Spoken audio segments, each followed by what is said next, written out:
हरे कृष्णा, राधे राधे। और फ्रेंड्स, आज मैं फिर आपके लिए एक स्टोरी लेकर आई हूँ संत श्री रामदास जी की। रामदास जी का जन्म जो है बेहद ही निर्धन परिवार और नीच जाति में हुआ था, पर वो बहुत बड़े हरि भक्त भी थे। वो हमेशा कीर्तन सत्संग के लिए जाया करते थे।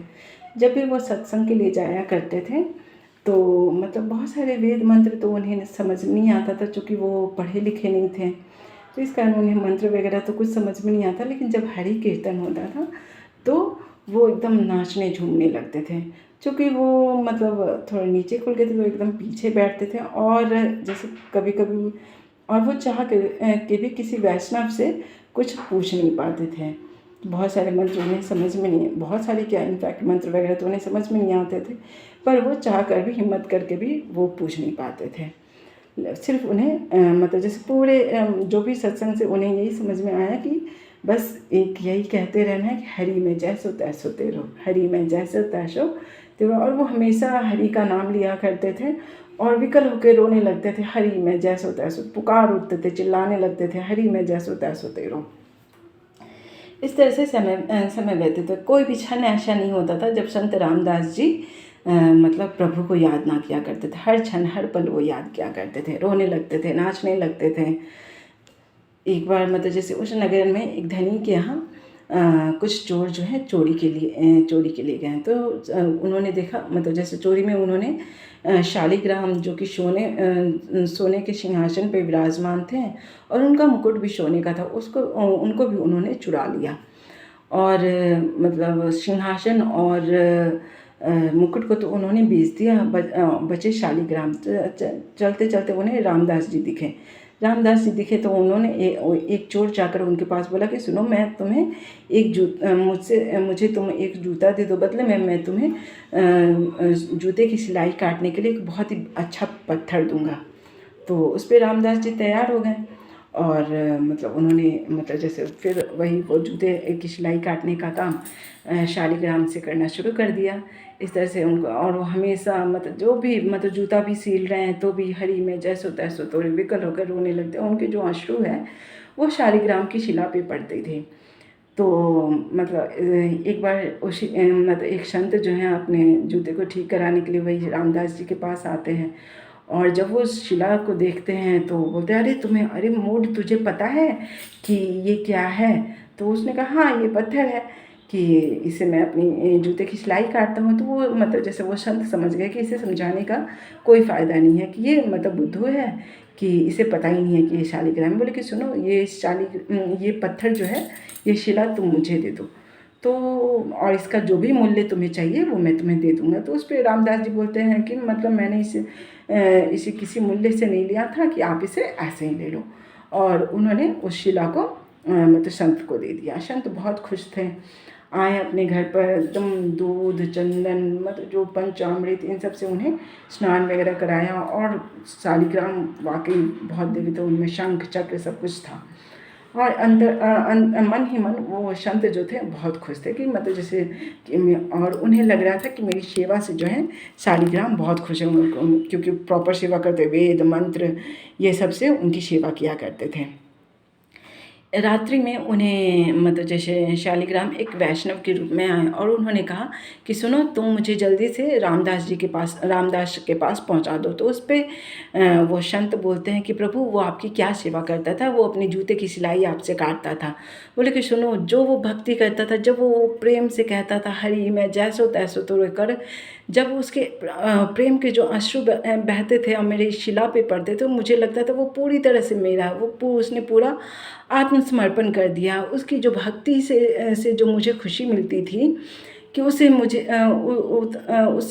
मतलब ना मुझे मंत्र से मिलती है, ना दूध से मिलती है, ना पंचामृत से मिलती है, जो उसकी भक्ति से मुझे मिलती है। कि जितनी जल्दी हो सके तो मुझे रामदास जी के पास पहुंचा दो। उस पर संत जो हैं वो दुखी होते हैं, बोलते हैं कि मतलब मेरे इतने मंत्र, पूजा सामग्री इन सब का कोई मोल नहीं है। और तो मतलब जाते हैं, बोलते हैं कि प्रभु, मुझे जो है, मुझे भी ऐसी ही भक्ति, रामदास जी की जैसी भक्ति दे दो। और इतना कह वो मतलब दूसरे दिन मतलब वो शालिग्राम शिला को लेते हैं और रामदास जी के पास पहुंचा देते हैं और बोलते हैं कि ये जो है, ये शिला जो है, ये तुम्हें पता नहीं, मतलब कि ये शालिग्राम साक्षात विष्णु भगवान है। तो उस पे वो मतलब जैसे और विकल होके रोने लगते कि मैंने इनसे क्या किया, मतलब मैंने जूते की सिलाई ये किया, मतलब बहुत दुखी होते हैं। फिर इसी क्रम में उनका जीवन चलता है, मतलब वो मतलब जैसे पूजा पाठ तो नहीं जानते हैं, लेकिन सिर्फ इतना ही, वो हरि मैं जैसो तैसो तेरो, हरि मैं जैसे तैसो तेरो करते करते एक बार मतलब ऐसे ही वो मतलब पूरा कभी नाचने लगते, कभी जोर जोर से रोने लगते, कभी दहाड़े मार के चीखने लगते। और इस तरह से एक बार उनके घर वैष्णव आते हैं और वो पूरा नाच कूद कूद के नाच रहे होते हैं। तो उस पे वैष्णव बोलते हैं कि अरे तुझे कुछ मिल गया है क्या जो तू इस तरह से कर रहा है? बोले कि मुझे क्या मिलेगा, कि मैं तो एक अज्ञानी हूँ, मूढ़ हूँ, न मुझे साफ़ सफाई का कुछ ये है, बस मुझे इतना पता है कि मतलब मैं बस प्रभु का नाम लेता हूँ कि शायद कभी वो मुझे दर्शन दे दें। क्योंकि मतलब उन्हें रामदास जी को लगता था कि मतलब जैसे वो मतलब कहीं ना कहीं प्रभु उनसे प्यार करते हैं, तभी तो एक संत के यहाँ ना रहकर वो उनके पास चले आए। तो उस पे वैष्णव बोलते हैं कि अरे मतलब जैसे ठीक है, तू जैसा जीवन जी रहा है, मतलब जैसे प्रभु के दर्शन इतने आसान है, करोड़ों करोड़ों वर्ष लग जाते, साधु संत ऋषि मुनि जब तब से लगे रिझाने के लिए लगे रहते हैं, लेकिन उनके दर्शन नहीं हो पाते हैं। और तुम तो एक मनुष्य हो, तो मनुष्य होकर तुम्हें कैसे दर्शन होंगे? उस पर वो विकल होकर रोने लगे, बोले कि क्या मुझे वाकई प्रभु के दर्शन नहीं होंगे? तो उस पर वो बोलते हैं कि प्रभु के दर्शन इतने आसान नहीं हैं, करोड़ों करोड़ों वर्ष लग जाते हैं। तो उस पर बोलते कि मतलब जो भी, पर मुझे लगता है कब एक बार तो वो दुखी हुए, फिर लेकिन पर दूसरे ही क्षण वो मतलब कहीं ना कहीं बहुत बोले कि नहीं, मुझे विश्वास है और मुझे लगता है कि प्रभु मेरे से प्यार करते हैं, कि वो मुझे दर्शन देने के लिए ज़रूर आएंगे। कि और वो एकदम मतलब जैसे हरि में जैसो तैसो तेरो, हरि में जैसो तैसो तेरो कह के वो चिल्लाने लगते हैं। और मतलब वहीं वैष्णव रूपी भगवान विष्णु उन्हें देखते रहते हैं, क्योंकि वो देखते हैं कि ये मेरी बातों से डिगता है कि नहीं, लेकिन वो देखते हैं कि नहीं, उनकी भक्ति जो है अटूट है। वो बोलते हैं कि नहीं, मुझे विश्वास है, मुझे लगता है कि मुझसे मेरे प्रभु जो है प्रेम करते हैं और मुझे दर्शन के लिए ज़रूर आएंगे, तो दर्शन देने ज़रूर आएंगे।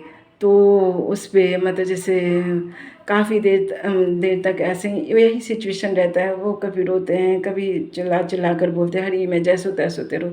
अचानक जो है विष्णु भगवान अपने रियल मतलब वो वैष्णव जो है रियल रूप में आते हैं और बोलते हैं कि देखो मैं साक्षात मैं तुम्हारा प्रभु ही तो हूँ। तो उस पे मतलब जब रामदास जी की आंखें खुलती हैं, उनके नखों को जब वो देखते हैं तो वो करोड़ों सूर्य के समान चमक रहे हैं। एकदम मुरलीधर हाथों में मुरली लिए सुंदरता की मूर्त के साथ खड़े होते हैं और रामदास जी देखकर एकदम मतलब खुशी से झूम उठते हैं। और मतलब इस तरह से प्रभु उनको रोज़ ही दर्शन देने आते थे। और ऐसा नहीं है फ्रेंड्स, मतलब भक्ति वैसी होनी चाहिए कि प्रभु कहा भी जाता है कि ना जाने किस रूप में नारायण मिल जाएंगे। तो जस्ट आज आप बताना कि आपको ये आज की स्टोरी कैसी लगी। और मतलब ये देखिए, आज ये है मेरे प्रभु का श्रृंगार। और आज मैंने ये ऋतु फल चढ़ाए हैं, जामुन वगैरह। तो आप भी प्लीज़ कोशिश करना कि जो भी ऋतु फल हो वो ज़रूर चढ़ाइए। और ये देखिए, इधर मेरे भोलेनाथ हैं, विष्णु भगवान हैं, ये देखिए फ्रेंड्स।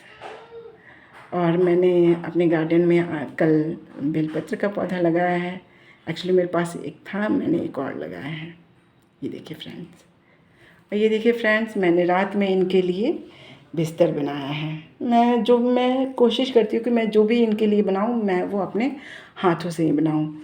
अभी ये थोड़ा ऊंचा है, लेकिन धीरे धीरे ये जब बाल गोपाल इस पर सोएंगे तो ये धीरे धीरे एडजस्ट हो जाए। मैंने पहले भी जो बिस्तर बनाया था वो भी काफ़ी थोड़ा मोटा था, लेकिन फिर वो भी मतलब जैसे धीरे धीरे एडजस्ट हो गया। ये देखिए फ्रेंड्स, ये देखिए फ्रेंड्स, ये बिस्तर है। इसमें मैंने मतलब 6 मैंने नए पिल्लो बनाए हैं। ये देखिए फ्रेंड्स, ये हैं, ये सारे मैंने नए कल रात में मैंने बनाया है। और friends please like share and subscribe my channel. Hare Krishna, Radhe Radhe.